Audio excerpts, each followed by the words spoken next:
Hi Libra, welcome. So tingnan natin kung ano yung mensahe sa'yo patungkol sa kabuhayan at kaperahan mo. Okay, so tingnan natin kung ano yung sasabihin sa'yo dito ng baraha. Give me the message for Libra. Kamusta ang iyong kabuhayan at kaperahan? Okay, give me the message for Libra. May pagbabago ba or meron pang parating? Okay, so start na tayo, no? Thank you nga po pala sa mga nagsusubscribe. Ayan, sa mga bumabalik, maraming salamat. So lumabas dito yung The Magician, Death, Knight of Wands, Three of Wands. So nakikita ko dito yung iba sa inyo. Meron ditong malaking pagbabago. Okay, may transformation. Meron akong nakitang new beginning dun sa iba. Okay. So, hindi lahat, kumaga nakikita ko dito, meron ditong big change dun sa iba, okay? So, dito Libra, no, nakikita ko dito na napagod ka pero ayaw mong sumuko sa mga patuloy na lumalaban kahit hindi sigurado kung saan hahantong ang kanilang mga plano, okay? So, nakikita ko dito, ganun yung nararamdaman mo. Kahit napapagod ka, tuloy pa rin ang laban, okay? So dito nakikitaan ko dito, Libra, ikaw yung lumikha ng sarili mong kapalaran. Napakaganda yung pagbungad ng spread na to kasi nasa iyong kamay ang kapangyarihan para baguhin ang iyong buhay pinansyal, okay? So kung dati ay umaasa ka sa tiyamba, ngayon hinihikayat ka ni universe na gumamit ng skills or charm mo, ganyan, at katalinuhan mo para lumikha ng pagkakataon. Maring may talent o idea kang matagal mo nang pinaplano pero hindi mo pa sinisimulan, okay? So, lumabas dito yung The Magician na ngayon na ang tamang oras kung may negosyo o bagong proyekto ka na iniisip, okay? Ito yung green light. So, dito, nakikita ko dito, pagkatapos ng panibagong pinto, medyo nakakatakot pakinggan yung death card, Pero ito yung card ng transformation. Maring may mga bagay na kailangan matapos.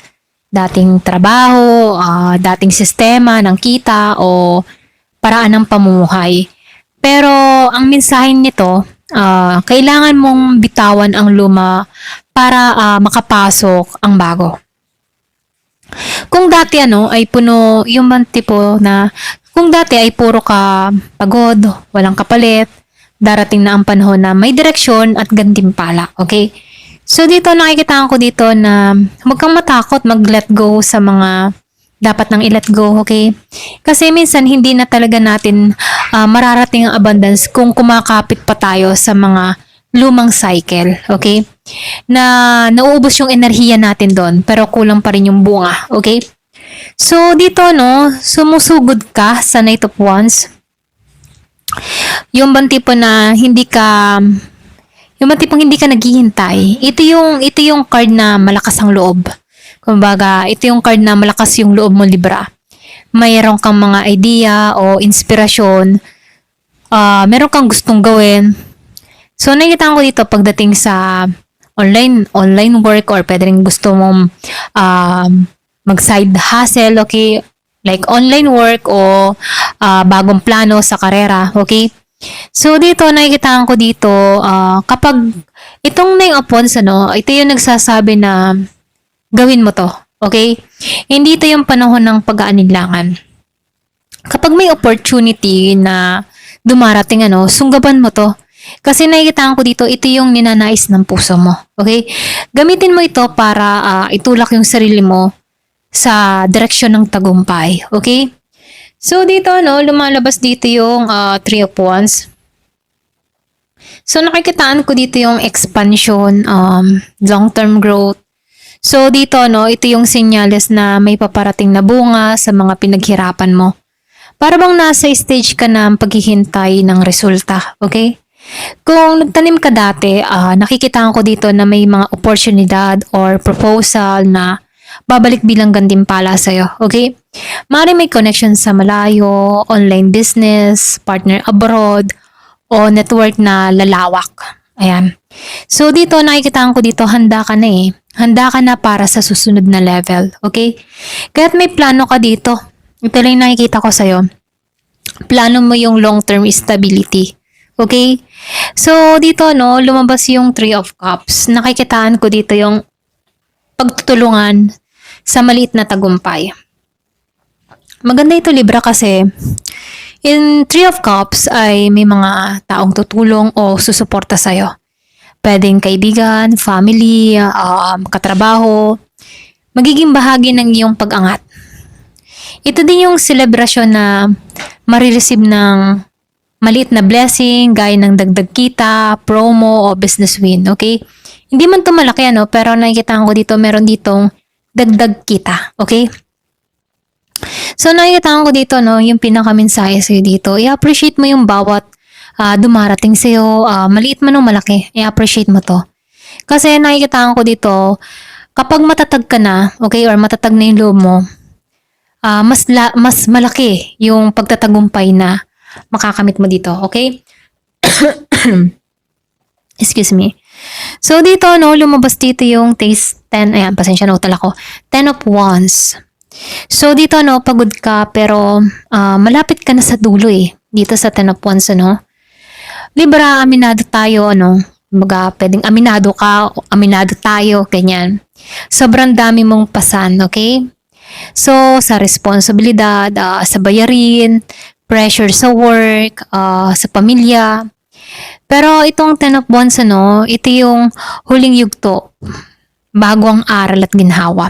So, ibig sabihin, konting tiis. Konting tiis lang, wag mong hayaang kainin ka ng stress. Kung kailangan mong magpahinga ka.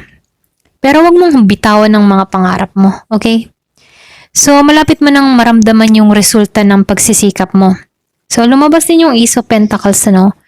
Bagong pagkakataon. So, dito, literal na regalo to ni Universe, okay? Ito yung bunga ng pinaghirapan mo. Gamitin mo sa tama. So, nakikita ko dito, meron ditong kabuhayan, pagdedesisyonan mo, okay? Pagdating sa kabuhayan, no, meron ditong financial growth na may paglago, okay? So, dito, no, lumalabas din dito yung Page of Wands. So, dito, bagong inspirasyon, bagong simula. Ito yung pinaka young energy, okay? So, ibig sabihin may bago kang motivation or passion na gusto mong sundan. Pwedeng idea or negosyo, creative project, career path, ganyan.